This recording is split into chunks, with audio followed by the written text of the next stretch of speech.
할렐루야. 우리 앞뒤 좌우에 계신 모든 분들과 함께 오랜만에 뵙는 분들도 있을 텐데 함께 인사 나누겠습니다.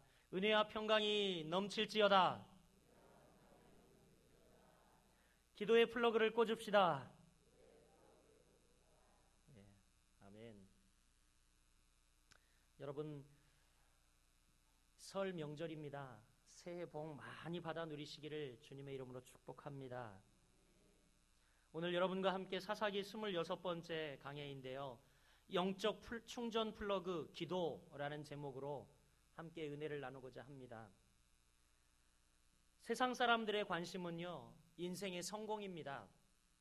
저마다 자신의 인생 성공을 위해서 정말 부지런히 열심히 살아갑니다. 그런데 성도들의 관심 역시 성공입니다. 그러나 성도들의 관심은 세상 사람들과 관심과는 다릅니다. 성공이라는 측면에서는 동일할지라도 그 초점과 내용이 다르다는 것입니다. 우리는 성공하되 성도로서 성공하기를 원합니다. 좀 더 다르게 이야기하면 성공보다는 성숙이라는 표현이 옳다고 생각이 되어집니다. 하나님 안에서 그분 뜻대로 여러분 간절히 바라기는 성공하고 성숙하시기를 주님의 이름으로 축복합니다. 오늘 본문은요, 레히에서 삼손이 경험한 승리를 기록하고 있습니다. 삼손은 레히에서 정말 일생 잊지 못할 큰 승리를 경험합니다. 14절부터 16절까지 말씀 우리가 읽었지만 이렇게 기록되어 있죠. 삼손이 레히에 이르매 블레셋 사람이 그에게로 마주 나가며 소리를 지를 때 여호와의 영이 삼손에게 갑자기 임하심에 그의 팔 위에 밧줄이 불탄 삼과 같이 그의 결박되었던 손에서 떨어진지라.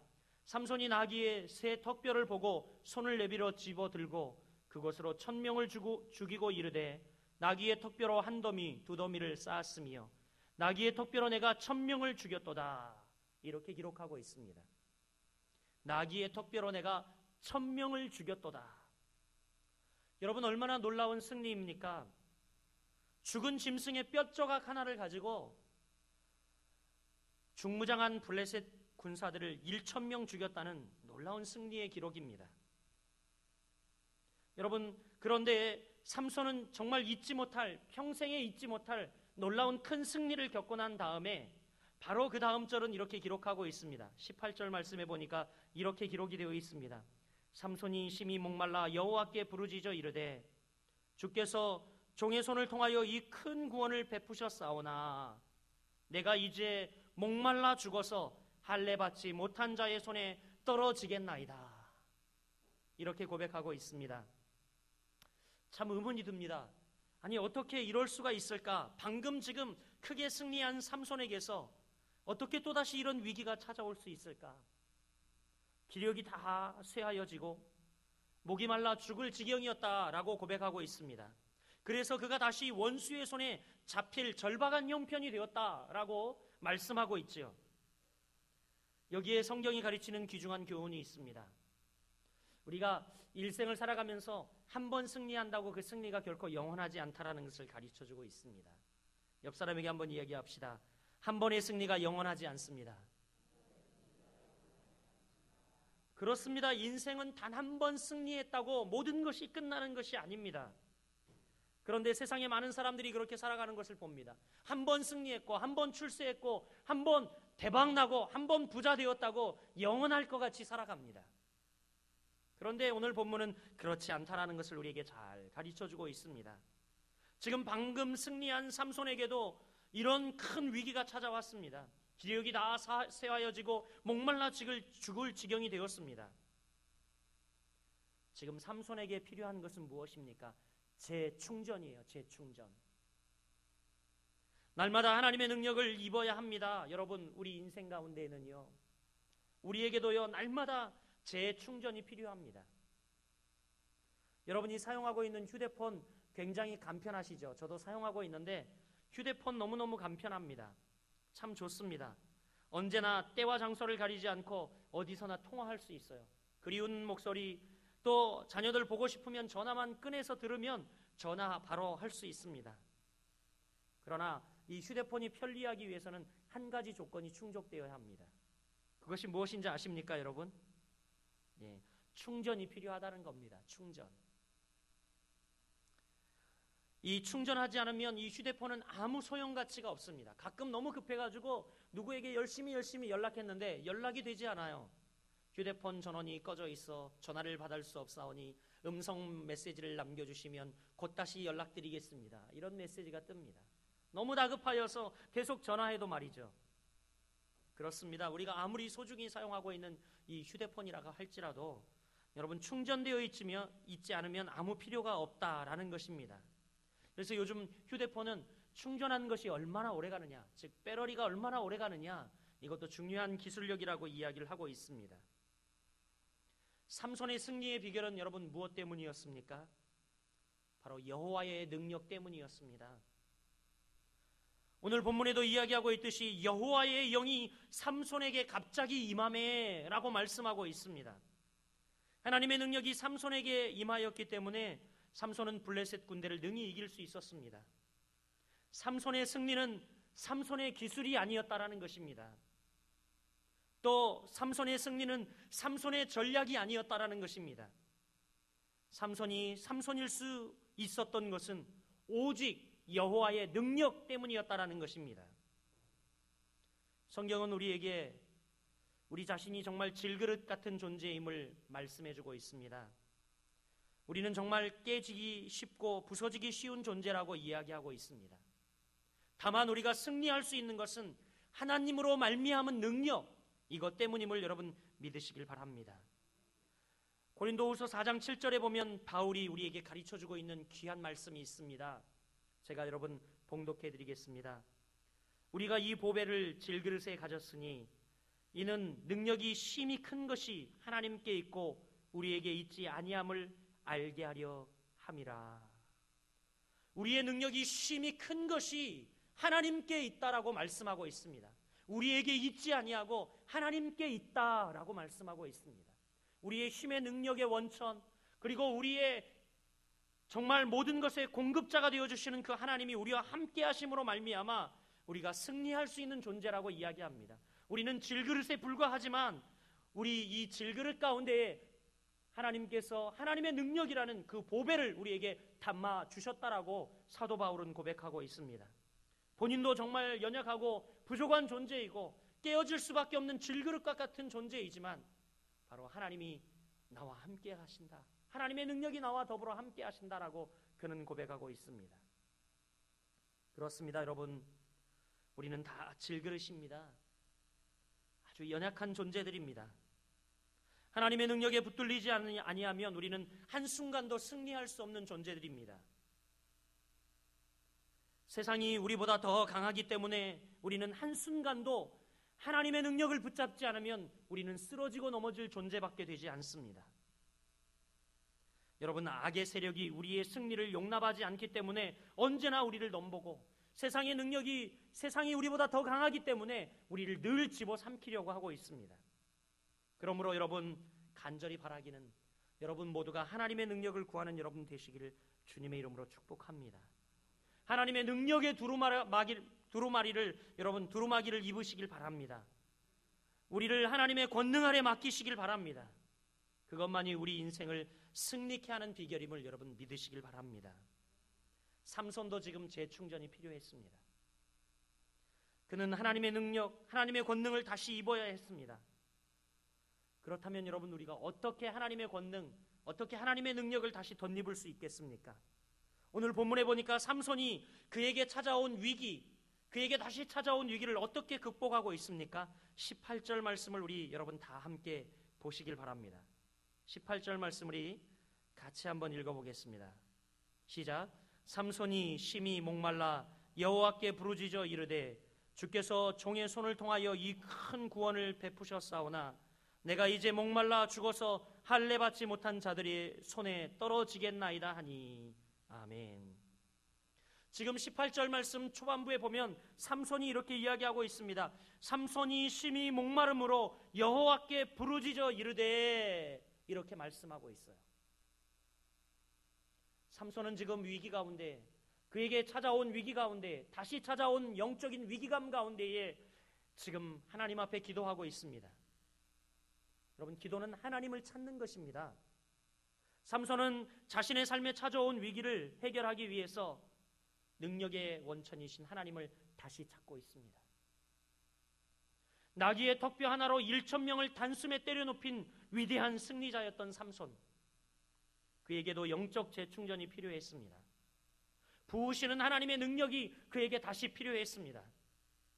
계속적인 능력의 공급 없이는요, 그는 여전히 목마를 수밖에 없는 존재입니다. 여러분, 우리는 어떤 존재입니까? 하나님의 계속적인 능력의 공급 없이는 이 땅을 살아가는 우리는 여러분 여전히 목마르고 여전히 여러분 연약한 존재임을 여러분 알고 믿으시길 바랍니다. 그래서 여러분, 우리는 부으시는 능력이 삼손처럼 여전히 필요한 존재들임을 여러분 잘 알고 살아가시길 바랍니다. 그래서 여러분, 삼손은 지금 자신의 목마른 육신을 끌어안고 하나님을 찾고 있습니다. 계속적인 능력의 공급 없이는 그는 여전히 목마를 뿐임을 잘 알았기 때문에 그 능력의 공급자 되시는 하나님 앞에 나와 하나님을 다시 찾고 있습니다. 옳습니다. 기도는 이렇게 하나님의 능력을 덧입는 수단입니다. 기도는 하나님의 능력을 부르는 통로입니다. 기도는 우리를 승리로 나가게 하는 방법임을 여러분 믿으시길 바랍니다. 혹시 여러분에게도 재충전이 필요하지 않습니까? 기도가 필요하지 않습니까? 지금 역시 여러분 혹시 목마르고 있지 않습니까? 여러분 가운데 목마름이 임하였다는 것은 충전이 필요하다는 신호입니다.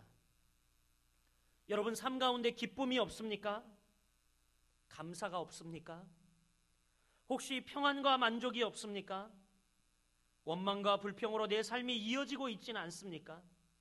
지금 이 자리에 나와 온 가족들이 함께 예배하고 있지만 여러분, 예배를 드려도 감격보다는 원망이 가득하고, 또 여러분 교회를 섬기고 있지만 교회를 섬겨도 감사와 기쁨보다는 불평이 내 마음에 더한 때입니까? 그렇다면 여러분, 우리는 기도의 무릎을 꿇어야 합니다. 하나님을 불러야 합니다.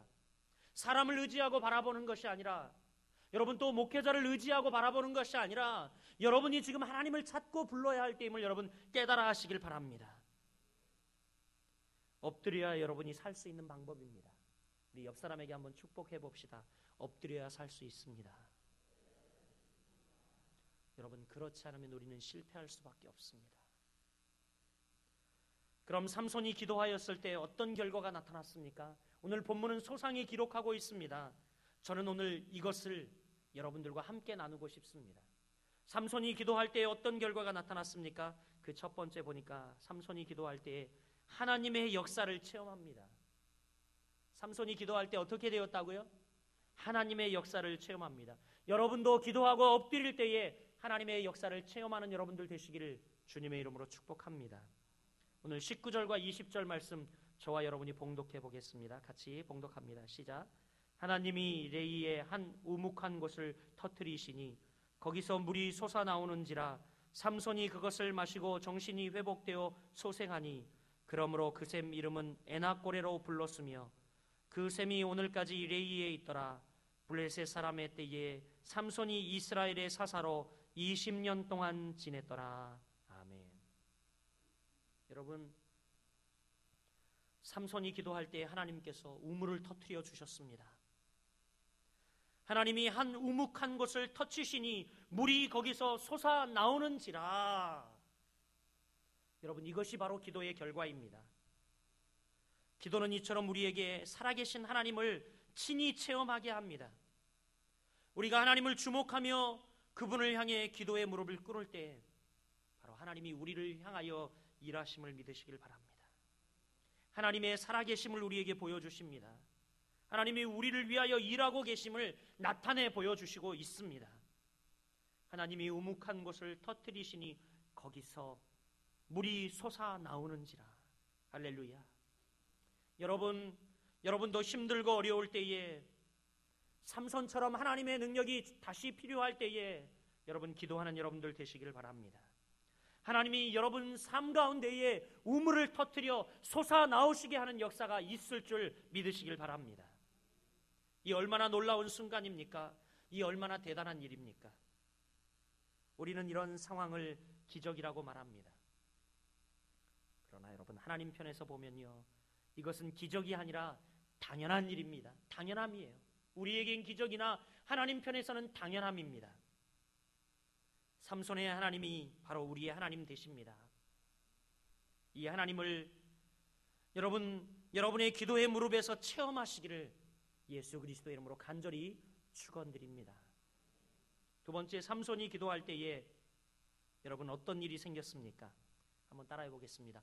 문제가 해결됐습니다.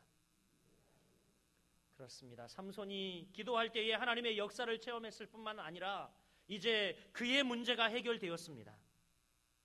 하나님의 역사는 곧 삼손의 목마름을 해결해 주었습니다. 하나님은 괜히 역사하지 않습니다. 하나님의 자녀들을 필요를 채우기 위해 역사하시고, 하나님 자녀들을 위하여 일하시고, 하나님 자녀들을 위하여 새 역사를 창조해 가시는 분이 바로 우리 하나님이심을 믿으시길 바랍니다. 오늘 19절 중반절에 보니까 이렇게 기록하고 있죠. 삼손이 그것을 마시고 정신이 회복되어 소생하니 라고 말씀하고 있어요. 삼손이 하나님께서 터뜨려 주신 그 샘의 물을 마시고 정신이 회복되었다라고 말씀하고 있습니다. 또 육신이 다시 회복되었다라고 말씀하고 있습니다. 그래서 그 우물 이름을 뭐라고 불렀냐면 에나꼬레다 이렇게 이야기하고 있어요. 부르짖는 자의 샘이라고 불렀어요. 부르짖는 자의 샘. 부르짖는 자의 샘. 이 샘이 그냥 터졌습니까? 아닙니다. 삼손이 하나님께 재충전을 요청하며 하나님 도와달라고 목마를 지경이 되어서 하나님께 도움을 요청할 때에 하나님이 그 샘을 터뜨려 주셨다는 겁니다. 그래서 그 샘의 이름이 에나꼬레예요. 에나꼬레. 저는 이 말씀을 묵상하면서 하나님은 부르짖는 자에게 반드시 샘을 터뜨려 주신다. 하나님은 기도하는 사람에게 반드시 응답하여 주신다. 하나님은 기도하는 사람으로부터 영과 육의 필요를 채워주시며 역사하신다 라는 확신이 들었습니다. 우리 사랑하는 거룩한 빛 성광교회 성도 여러분, 그리고 오늘 고향을 방문한 모든 여러분, 혹시 여러분 목마르고 있지 않습니까? 여러분의 목마름은 어떤 것들입니까? 건강에 대한 목마름입니까? 아니면 사업적인 목마름입니까? 아니면 자녀의 목마름입니까? 인간관계에 대한 목마름입니까? 혹시 경제적인 목마름입니까? 아니면 영적인 목마름입니까? 은혜에 대한 갈급함입니까, 여러분? 그 목마름의 종류가 어떤 것일지라도 여러분 하나님께 부르짖으시길 간절히 소원합니다. 기도의 무릎을 꿇으시길 주님의 이름으로 축복합니다. 에나꼬레 부르짖는 자에게 주시는 응답의 샘을 여러분 구하시길 바랍니다. 여러분의 엎드림이 하나님의 기적을 반드시 맛보게 될 것입니다. 여러분의 부르짖음이 응답의 샘을 파게 될 것입니다. 여러분이 부르짖음이 바로 샘물을 솟아나게 하실 것을 믿습니다. 여러분 반드시 문제의 해답을 얻게 될 것입니다. 이제 말씀을 맺으려고 합니다. 성경은 세상 모든 지식의 근본이 하나님을 경외하는 것이라고 말씀하고 있습니다. 그렇다면 하나님을 아는 지식이 무엇일까요? 그것은 하나님에 대한 많은 정보를 의미할까요? 아닙니다. 그렇지 않습니다. 우리는 종종 이 부분에서 많이 오해를 합니다. 내 머릿속에 정보가 조금 많다 싶으면 뭘 안다고 착각해요. 그렇지 않습니까? 잘났다고 착각합니다. 그러나 하나님을 아는 지식은 그런 것이 아닙니다. 여러분, 제 얘기에서 참 쑥스럽지만 저는 성경을 참 많이 알고 똑똑했습니다. 믿거나 말거나. 그래서 성경 퀴즈대회에 나가면요, 제가 석권을 했습니다. 성경 퀴즈대회에 나가는데 어느 날 이런 문제가 나왔습니다. 나는 누구일까요? 분명히 어떤 사람에 대해서 이야기하려나 보다 주목을 하고 있는데 저는 태양을 딱 한 번 봤습니다. 저는 여기까지 딱 문제가 나왔을 때 정답! 하고 외쳤어요. 여러분 뭐게요? 예, 삼손? 네, 땡. 예, 뭐겠습니까 정답? 예, 다 틀렸어요. 저는 여기까지 듣고 제가 얼마나 이 정말 명철하고 똑똑한지 문제를 한 번에 맞췄어요. 이 출제자를 너무 놀라게 했어요. 나는 누구일까요? 나는 태양을 딱 한 번 봤습니다. 정답! 홍해 바닥. 예, 홍해 바닥. 이해가 안 되시죠? 모세가 홍해를 딱 갈랐을 때 홍해 바닥은요 태양을 딱 한 번 봤습니다. 근데 제가 맞힌 정답이 진짜였어요. 다른 사람에게 대답을 할 기회조차 주지 않았습니다. 그러나 여러분 나중에 깨닫게 되었는데 너무나 애석하게도 홍해가 갈라졌다는 정보, 사실을 알고 있었지만 홍해를 가르신 하나님의 역사가 무엇을 의미하는지 저는 모르고 있었습니다. 홍해가 갈라진 사건을 통해서 하나님이 드러나야 하는데 그것을 알지 못했습니다. 부끄러운 고백입니다. 여러분 혹시 누군가 여러분에게 김정일 목사를 아십니까? 라고 물어볼지 모르겠습니다. 그렇게 질문하면 여러분 뭐라고 대답하시겠습니까?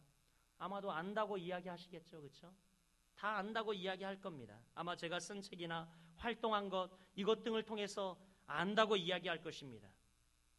그러나 여러분, 누군가 여러분에게 김정일 목사와 친하십니까? 라는 질문에 여러분은 어떻게 대답하시겠습니까? 이 질문에 선뜻 그렇다고 대답하기 참 망설여질 겁니다.